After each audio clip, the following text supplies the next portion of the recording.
ఈ లోకంలో నేను నిలబెట్టే ప్రేమ అంటూ ఉంది అంటే అది కేవలం యేసయ్య ప్రేమ మాత్రమే. యేసయ్య ప్రేమ ఎప్పుడు నేను ఏం చేయదు చెప్పండి? యేసయ్య ప్రేమ ఎప్పుడు నేను పడగొట్టల.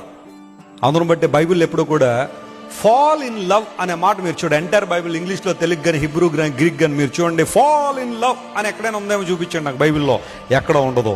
వాక్ ఇన్ లవ్ అని ఉంటుంది. ఏమేన్ ప్రేమలో నడవండి అని ఉంటుంది, కానీ ప్రేమలో పడిపోయి కుంగి కుసించిపోయి మీ సమాధి మీరే తప్పేసుకుని లోపల కూర్చుని మట్టేసేసుకోండి అని ఉందా ఎక్కడైనా? కొంతమంది అదే పరిస్థితులు. ఇక ప్రేమలో పడ్డంతోనే ఇక మట్టేసుకుని కప్పేసుకునేలాగా. Walk in love. ప్రేమలో మనం ఏం చేయాలా? నడవాలి. It's a progressive journey. నీ ప్రేమ నిన్ను నడిపించాలా, ముందుకు నడిపించాలా తప్ప నిన్ను పడగొట్టకూడదు. అలా పడగొట్టేదైతే that's not a true love. అది నిజమైన ప్రేమ కాదు. మనం ఉన్నట్టుగానే యేసయ్య మనల్ని ప్రేమించాడు. గట్టిగా చెప్పలు కూడా దేవుని మహిమపరచండి. ఆయన ఏమన్నా షరతులు పెట్టాడా?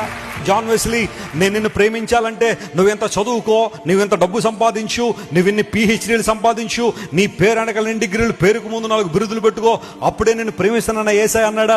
నేనున్నట్టుగానే నన్ను ప్రేమించాడు. నేను పాపినై ఉండగానే, శత్రువునై ఉండగానే, నేను దేవునికి అవిధేయంగా జీవిస్తున్న కాలంలోనే యేసయ్య నా కోసం తన ప్రాణం అర్పించాడు. ఆయన ఏదో ఒక చిన్న బహుమానం ఇచ్చి వెళ్ళిపోలేదు. తన ప్రాణాన్ని నా కోసం అర్పించి, లోకంలో ఎవరు నిన్ను ప్రేమించినా ప్రేమించకపోయినా నా ప్రేమ గొప్పదని యేసయ్య రుజువుపరిచారు.